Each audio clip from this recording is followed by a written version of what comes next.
নমস্কার বন্ধুরা, আপনি যদি একজন ইপিএস 95 পেনশনার হয়ে থাকেন বা ইপিএফের একজন সদস্য হয়ে থাকেন, তাহলে আপনার জন্য ভিডিওটি খুবই গুরুত্বপূর্ণ। কারণ পেনশনভোগী অর্থাৎ ইপিএস 95 পেনশনভোগীদের সবচেয়ে যেটা বড় দাবি যে ন্যূনতম পেনশন বৃদ্ধি, যেটা 1000 টাকা থেকে 7500 টাকা করার দাবি। তো সেই বিষয়ে কেন্দ্র সরকারের পক্ষ থেকে সংসদে শীতকালীন অধিবেশনে পরিষ্কারভাবে জানিয়ে দেওয়া হয়েছে যে এই 7500 টাকা ন্যূনতম পেনশন করা কী অবস্থায় আছে, কবে হতে পারে, বা এই বিষয়ে সরকার কি ভাবছে বা কতখানি কী পদক্ষেপ নেওয়া হয়েছে। আপনারাও বারবার প্রশ্ন করেন যে এই বিষয়ে কোনো আপডেট দিন, তো সেটা নিয়েই কিন্তু আজকে আপডেট দেব এবং নথি সহ। শুধু তাই নয়, এই ইপিএস 95 পেনশনাররা কেন ডিএ পাবে না, কারণ মূল্যবৃদ্ধি তো সবার ক্ষেত্রে হয়, তো ইপিএস 95 পেনশনাররা কেন ডিএ পাবে না বা মহার্ঘ ভাতা পাবে না। তো এই বিষয়টি মহার্ঘ ভাতা পাওয়ার সম্ভাবনা আছে নাকি, সেটা নিয়েও কিন্তু খোলসা করেছেন কেন্দ্রের অর্থ প্রতিমন্ত্রী। আশা করি ভিডিওটি সম্পূর্ণ দেখে তথ্যটি জেনে নেবেন, কারণ ইপিএস 95 পেনশনারদের পেনশন বৃদ্ধি নিয়ে দাবিটা কিন্তু আজ নয়, বহুদিন ধরে চলে আসছে। কারণ দেশ জুড়ে লক্ষ লক্ষ ইপিএস 95 পেনশনভোগীদের এই দাবিটা বছরের পর বছর চলছে যে ন্যূনতম 1000 টাকা থেকে 7500 টাকা করা হোক। কারণ মুদ্রাস্ফীতি বা মূল্যবৃদ্ধি যে হারে হচ্ছে, ওষুধ থেকে শুরু করে সাংসারিক সমস্ত খরচপত্র বেড়ে গেছে এবং তার ফলে দেখা যাচ্ছে সংসার চালানো অসম্ভব হয়ে পড়েছে। কিন্তু এখনও পর্যন্ত সরকারের পক্ষ থেকে আশা জাগানো কোনো পদক্ষেপ নেওয়া হয়নি। হাজার হাজার পেনশনভোগী বলছেন যে 1000 টাকা তো দূরের কথা, 7500 থেকে 9000 টাকা ন্যূনতম পেনশন হওয়া উচিত। এবং এই দাবিতে অসংখ্য বিক্ষোভ অনুষ্ঠান হয়েছে, স্মারকলিপিও হয়েছে। কিন্তু বর্তমানে ভারত সরকার সংসদে যে প্রতিক্রিয়া দিয়েছে এই বিষয়ে অর্থাৎ পেনশন বৃদ্ধি নিয়ে, সেখানে এইটুকু পরিষ্কার যে বিষয়টা শুধু গুরুত্বপূর্ণ নয়, অনেকখানি জটিল। সহজ কথায় পেনশন বৃদ্ধি কী নিয়ে কী বলেছে সেটা আজকে আমরা এই ভিডিওতে জানব। লোকসভায় বাল্য মামার সাংসদ সুরেশ গোপীনাথ এই বিষয়ে কোশ্চেন করেছিলেন। তো সেই কোশ্চেনের কপিটা দেখুন, আপনাদের সামনে তুলে ধরেছি। ইপিএস 95 পেনশন, এবং এটা শ্রী বাল্য মামা সুরেশ গোপীনাথ মাত্রে উনি কিন্তু এই কোশ্চেনগুলো করেছিলেন। তার মধ্যে কী কী কোশ্চেন করেছিলেন সেটা একটু জেনে নিলে আমাদের সুবিধা হবে। বলেছেন যে এই যে ন্যূনতম পেনশনটা কি 1000 টাকা থেকে 7500 টাকা হওয়া সম্ভব নাকি, যদি না হয় কেন হচ্ছে না, এবং এই ইপিএস 95 পেনশনাররা ডিএ পাওয়ার যোগ্য নাকি বা ডিএ কেন দেওয়া হচ্ছে না, যদি এর সংক্রান্ত কোনো আপডেট থাকে সেটাও কিন্তু দেওয়ার কথা বলা হয়েছিল। এবং পেনশন না বৃদ্ধি হওয়ার কারণে কর্মচারী বা পেনশনভোগীদের কিন্তু জীবনটা অসহনীয় পড়েছে, সে বিষয়ে সরকার কী পদক্ষেপ করছে, এবং গভর্নমেন্ট অর্থাৎ ভারত সরকার কর্মচারী অর্থাৎ ইপিএস 95 পেনশনারদের এই দাবিটা নিয়ে কতদূর কী ভাবছে সে বিষয়ে যেন তথ্যটি দেওয়া হয়। তো এই বিষয়ে কেন্দ্রীয় অর্থ প্রতিমন্ত্রী এবং সেই সঙ্গে লেবার মিনিস্ট্রির পক্ষ থেকে কিন্তু এই উত্তরটি দেওয়া হয়েছে।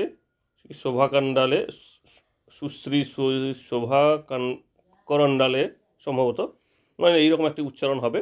যাই হোক, উনি কী বলেছেন সেটা আজকে দেখে নিই। শ্রম ও কর্মসংস্থান প্রতিমন্ত্রী স্পষ্ট হয়ে বলেছেন যে মজুরি 7500 টাকা পর্যন্ত বৃদ্ধির কোনো প্রস্তাব বর্তমান বিবেচনাধীন নেই। এর অর্থ সরকার এখন এই বিষয়ে অনুমোদন দেয়নি। 2019 সালের শেষ মূল্যায়ন অনুযায়ী ইপিএস তহবিলে যে অ্যাকচুয়াল ঘাটতি আছে, সেই ঘাটতি এখন পূরণ করা সম্ভব নয়। অর্থাৎ ইপিএস যে 95 পেনশন যেখান থেকে দেওয়া হয়, যে তহবিল থেকে দেওয়া হয়, সেখানে নাকি এখন ঘাটতি আছে। সুতরাং সেখান থেকে কিন্তু ভবিষ্যতে পেনশন দেওয়ার ক্ষেত্রে সমস্যা হতে পারে। তাই সরকারের পক্ষ থেকে বর্তমানে পেনশন বৃদ্ধি নিয়ে সেই অর্থে কোনো সিদ্ধান্ত নেওয়া হচ্ছে না, কারণ পেনশন বৃদ্ধি নিয়ে যদি সিদ্ধান্ত হয় তাহলে কিন্তু ওই তহবিলে চাপ পড়বে। এমনিতে ইপিএস 95 পেনশন কীভাবে কাজ করে আপনারা জানেন, মোটামুটি আপনারা জানেন যে 80 লক্ষেরও বেশি পেনশনভোগী এখানে আছেন, এবং এই প্রকল্পের অধীনে একজন নিয়োগকর্তা একজন কর্মচারী বেতনের 8.33% তারা এখানে কন্ট্রিবিউট করেন, এবং কেন্দ্র সরকার 1.16% অবদান করেন 15,000 টাকা পর্যন্ত বেতন যাদের তাদের জন্য।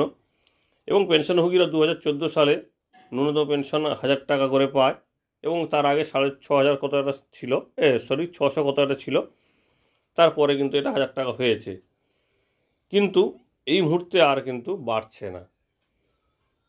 অর্থাৎ পরিষ্কারভাবে বলা গেল যে এই মুহূর্তে ইপিএস 95 পেনশন বৃদ্ধির কোনো সম্ভাবনা নেই।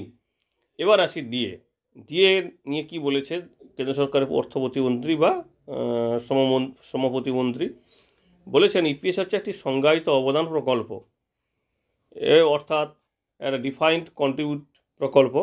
সুতরাং এখানে সরকারি কর্মচারীদের মতন বেতন সংযুক্ত প্রকল্প নয়, অতএব এখানে এটা ডিএর কোনো কাঠামো, মানে এই বেতনের মধ্যে ডিএর কোনো অংশ নেই। সুতরাং ডিএ দেওয়ার কথাই এখানে আসছে না এবং স্বাভাবিকভাবে ডিএ পাবেন না ইপিএস 95 পেনশনার ভোগীরা।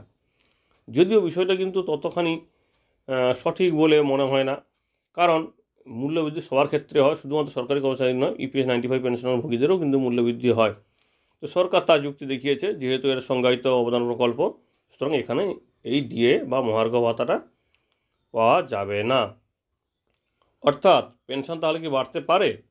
তো এই মুহূর্তে যে সম্ভাবনা দেখা যাচ্ছে, পেনশন তখনই বাড়া সম্ভব যদি যে পেনশন তহবিলের পরিমাণ বাড়ে বা উল্লেখযোগ্য কোনো পরিবর্তন আসে এবং নিয়োগকর্তাদের অবদান যদি বৃদ্ধি করা হয় এবং অতিরিক্তভাবে সরকার যদি কিছু সহায়তা করে, তাহলে কিন্তু ইপিএস 95 পেনশনের ন্যূনতম পেনশন বাড়তে পারে, না হলে কিন্তু আপাতত পেনশন বৃদ্ধির কোনো সম্ভাবনা নেই। আমাদের এইটুকু আশা, বিভিন্ন মিডিয়া রিপোর্ট যাই বলুক, কেন্দ্রীয় প্রতিমন্ত্রীর পক্ষ থেকে বলা হচ্ছে যে তহবিলের সমস্যা মানে আপাতত ইপিএস 95 পেনশন বৃদ্ধির সম্ভাবনা খুবই কম। সেই সঙ্গে মহার্ঘ ভাতা বা ডিএ পাওয়ারও সম্ভাবনা নেই বললেই বলা চলে, কারণ এইখানটা কিন্তু ব্যাখ্যাটা সেইভাবেই দিয়েছে। তো এই বিষয়ে আপনাদের কি মতামত অবশ্যই জানাবেন, কারণ আপনারা অনেকেই বারবার কমেন্ট করেন যে এই সংক্রান্ত কোনো আপডেট আপনি দেন না, শুধু ইপিএসের অন্যান্য খবর দেন। দেখুন, এটা ছাড়াও ইপিএসের অন্যান্য খবরও থাকে, তো সেগুলো আমাদের এখানে পরিবেশন করতে হয়। তো এটা একটা কংক্রিট খবর পেয়েছি, এই জন্য আপনার সঙ্গে আমরা শেয়ার করলাম।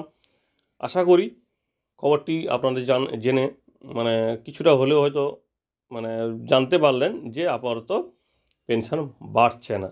এটা সত্যি কষ্টের বিষয়, কারণ এই মুহূর্তে মূল্যবৃদ্ধি যে হারে বাড়ছে সেখানে পেনশন বৃদ্ধিটা আবশ্যক ছিল। তো এই বিষয়ে কী মতামত অবশ্যই দেবেন। ধন্যবাদ।